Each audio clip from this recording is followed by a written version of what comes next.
जेवल्यानंतर खरे तर आता पुन्हा शेतात जायचा कंटाळा आला होता. दिवसभर शेतातून नदीवर फेऱ्या घालून मी भयंकर थकलो होतो. वीज मंडळाला दिवसभरात भरपूर शिव्या घातल्या होत्या. का नाही शिव्या घालणार? नदी ती शेत 1.5 किलोमीटर अंतर. पंप चालू करून आलो नि पाटाने शेतात पाणी आले नि एखादा वाफा झाला की लगेच लाईट जायची. मग पुन्हा नदीवर जावे लागे. परत पंप चालू करून आलो की पुन्हा तेच. नुसता वैताग आणला होता ह्या लाईटवाल्यांनी. शेजारच्या MIDCत थोडीसुद्धा लाईट जात नव्हती आणि बाकी गावांनी 8-8 तास लोडशेडिंग. लोडशेडिंगमध्ये लाईट अजिबातच नसते, पण इतर वेळीही सारखी ये-जा चालू असते. साऱ्या पंचक्रोशीतील शेतकरी जाम वैतागले होते. यंदा 1.25 एकरात कांद्याची लागवड केली होती. कांदे खूपच चांगले आले होते. ऐन भरणीला माल होता. वेळच्या वेळी पाणी देणे महत्त्वाचे होते. खरे तर भरणीला कांदा आलेला असताना पाणी मोकाट सोडणे चांगले नसते. कांदा सडण्याची भीती असते. पण दिवसभराच्या थकव्यामुळे मी शेवटच्या पाडग्यात पाणी सोडून जेवायला घरी आलो होतो आणि आता जेवून पंप बंद करण्यासाठी शेतात निघालो होतो. खरे तर रात्रीच्या वेळी बाहेर पडायला मी भीत होतो. भूताच्या कथा कादंबऱ्या वाचून माझ्या मनात बऱ्याच भूतांनी जन्म घेतलेला होता. सोबतीला कोणी असेल तर काही वाटत नव्हते, पण एकट्याने जायला जरा भीतीच वाटायची. त्यात गावच्या शिवारात कुठे ना कुठे एक भूत तरी होते आणि ह्या भूतांना जन्माला गावातीलच काही व्यक्तींनी घातलेले होते. आता त्या व्यक्ती हयात नव्हत्या. त्या व्यक्ती मेल्या, पण भूतांना अमर करून. मी गेले वर्षभर भीती जरा सोडली होती, कारण गेल्या वर्षी माझे वडील वारले होते आणि घराची सगळी जबाबदारी माझ्यावर पडली होती. त्यामुळे शेतात खूप वेळा रात्री जायचा प्रसंग यायचा. सुरुवातीला मी कोणाला तरी बरोबर घ्यायचो, पण सारखे सारखे माझ्याबरोबर यायला माझे मित्र कंटाळले. मग मी स्वतःच धाडस करून रात्री शेतात जाऊ लागलो. छातीत धडधड व्हायची, पण तसेच देवाचं नाव घेऊन मी भीतीला दूर सारण्याचा प्रयत्न करायचो. मी एक छोटी बॅटरी बरोबर घेतली होती. रात्री शेतात पायाखाली बघायला बरे पडते. गावात सर्व बागायती क्षेत्र असल्यामुळे नि गारव्यामुळे सापांची मोठी भीती असायची. म्हणून पायापुरता का होईना बॅटरीचा चांगलाच उपयोग होई. गाव सोडून मी पांदीचा रस्ता पकडला. जेमतेम एक बैलगाडी जाईन इतका लहान रस्ता. दोन्ही बाजूंनी दाट झाडी आणि काळोखी रात्र. गावातून फक्त कुत्र्यांचा भुंकण्याचा आवाज, बाकी सारी सामसूम. मी आपला एकटाच वाळलेला पाला तुडवीत चाललेलो. एखाद्या ठिकाणी पाल्याचा मोठा आवाज आला तर दचकायचो, पण लगेच मनाची समजूत काढायचो की हा आपल्याच पायाचा आवाज आहे नि चालू लागायचो. आता पांदीचा रस्ता संपला नि बांधावरची पायवाट लागली. एका बाजूने शेतातला ऊस नि दुसऱ्या बाजूने बांधावरची दाट झाडी. वाऱ्याने आडवा झालेला ऊस रस्त्यावर आलेला होता, त्यामुळे सरळ चालताच येत नव्हते. मी विचार करत चाललो होतो. सलग 3 वर्ष कांदे काढले, पण फायदा असा झालाच नाही. फक्त समाधान एवढंच की खर्च निघाला. या वर्षी तरी बाजार भेटू दे नि सारं कर्ज चुकतं होऊ दे, असा विचार करून मनोमन देवाला साकडं घालत होतो. विचारांच्या तंद्रीत अचानक बाजूला खसफसलं नि बॅटरीचा झोत तिकडे टाकला नि माझ्या अंगावर सर्रकन काटा आला.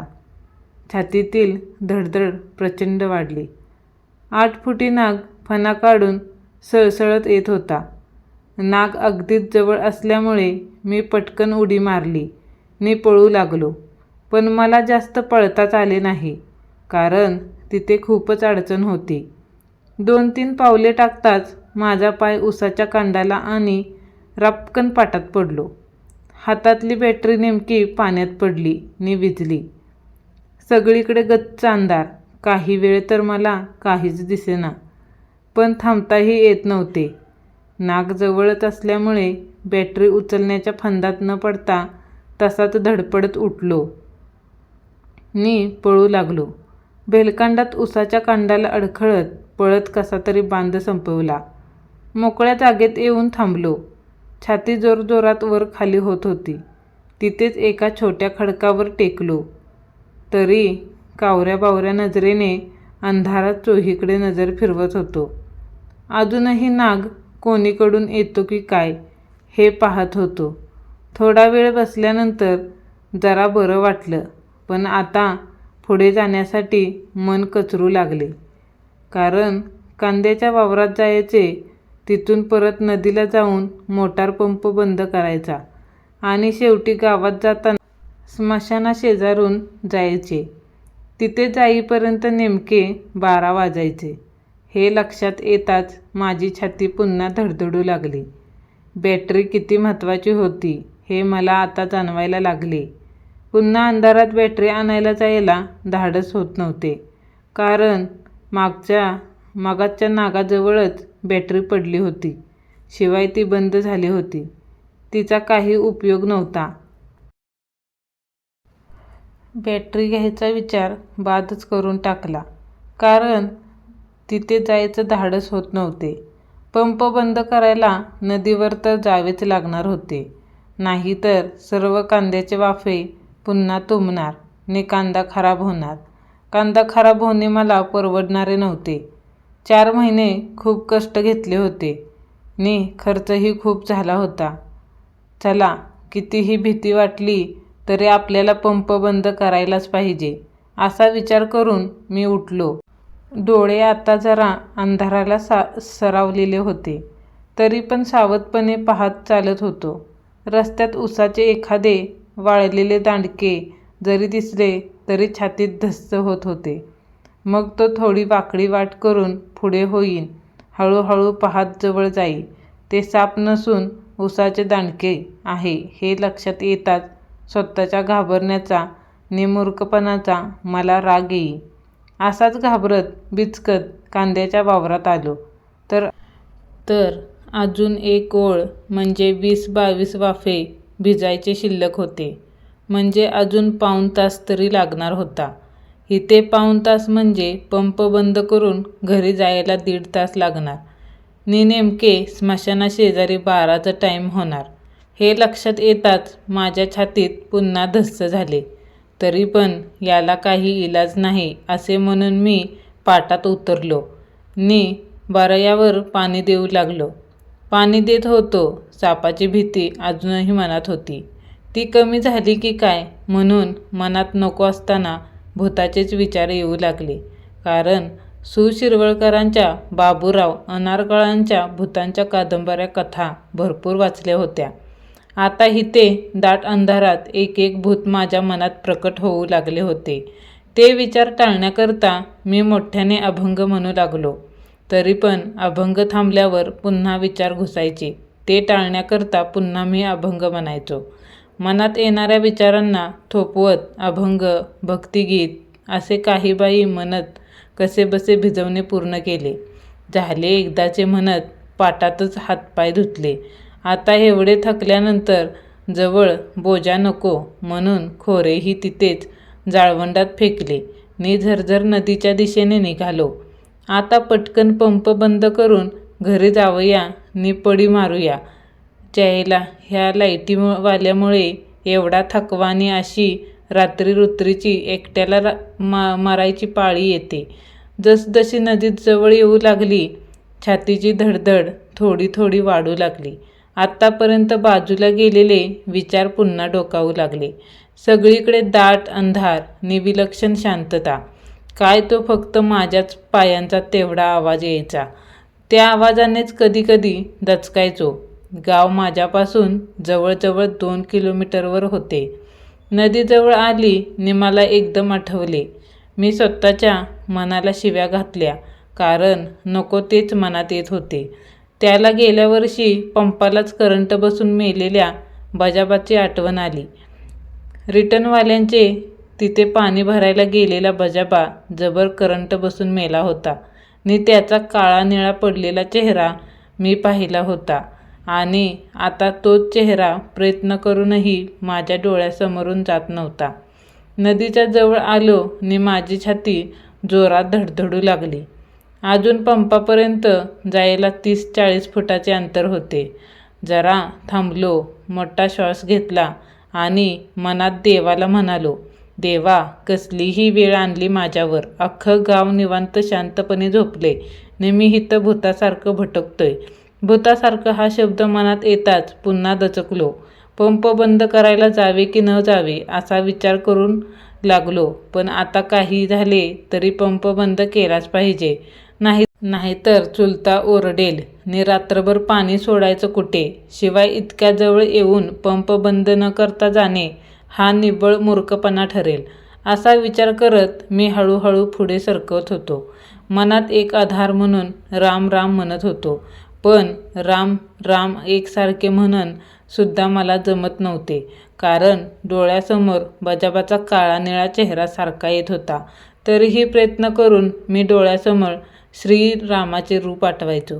स्टार्टर बॉक्सच्या जवळ आलो. आता नदीच्या बाजूला म्हणजे पंपाच्या बाजूला बघायचेच नाही, कारण 12 वाजले होते. न जाणो तिथं बजाबा झोपलेला असायचा.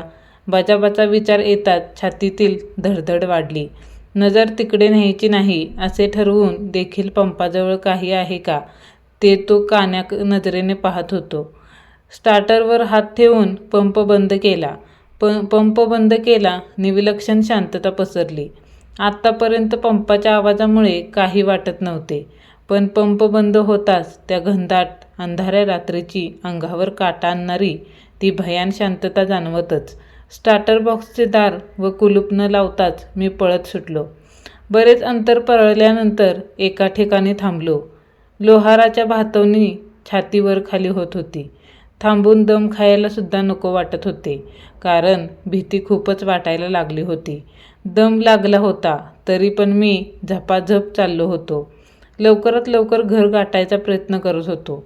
बरेच अंतर विचारत चाललो होतो नि खटकन एका जाग्यावर थांबलो, कारण माझी आता खरी कसोटी होती. स्मशान अवघे अर्ध्या किलोमीटरवर होते. स्मशानाचा विचार डोक्यातच येताच छातीतील धडधड पुन्हा वाढायला लागली. काय करावं हे हळूहळू चालताच ठरवत होतो, कारण एका जागी थांबून विचार करायचं धाडस नव्हते. स्मशान चुकवून जायचे म्हटलं तर खूप मोठा वेढा घालून जावे लागणार होते. शिवाय तो रस्ता खूप अडचणीचा, दाट झाडीतून जाणारा होता. कोल्हीने रानडुकराचा सुळसुळाट होता. माझ्या पुढे स्मशानाशेजारून जाण्याशिवाय पर्याय नव्हता. 2च मिनिटे एका जागी शांत थांबलो. डोके शांत करण्याचा प्रयत्न करू लागलो. थोडा विचार केला की काही झाले तरी आपल्याला तिथून जायचं आहे. मग कितीही भीती वाटली तरी त्याला पर्याय नाही आणि नशिबात जे लिहिलेलं आहे ते घडणारच. मग भिण्यात काय अर्थ आहे. घाबरलो आणि नाही घाबरलो तरी जे घडायचं आहे ते घडणारच. चला, काय व्हायचं असेल ते होऊ दे असा विचार केला. शिवाय दुसरा एक विचार असा डोक्यात आला की भूत श्रीरामाला घाबरते. त्याचे नाव घेतले तरी ते रस्त्यातून बाजूला होते. हा विचार डोक्यात आला आणि जरा आधार वाटला. मी लगेच श्रीराम, जय राम, जय जय राम असा जप चालू केला ने हळूहळू निघालो. मनातून श्रीरामाचा जप चालू होता, पण नजर लांबूनच स्मशानाकडे काही दिसते का ते पाहत होतो. रात्री 12:30 ते 1:45ची वेळ. घनदाट अंधार. स्मशान शेजारीच असल्यामुळे स्मशान शांतता. फक्त माझ्या रामनाम जपाचा आवाज. त्या आवाजामुळेच की काय मला जास्तच एकाकी वाटत नव्हते. भीती जरी गेली नव्हती तरी रामनामाचा खूप आधार वाटत होता. स्मशानाच्या अगदी जवळ आलो. जपाची ने आवाजाची तीव्रता वाढली. मोठ्याने जप करताच स्मशानाकडे पाहिले.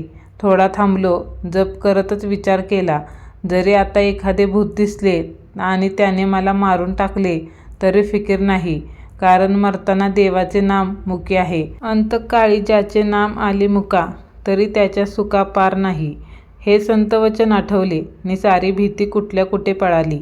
राम नाम जपत तिथेच 2 मिनिटे थांबलो नि निघालो. स्मशान ओलांडून थोड्याच वेळात गावात प्रवेश केला. रामनामाच्या बळावर का होईना रात्री 12:30 वाजता स्मशानातून आलो ह्याचा मला अभिमान वाटला.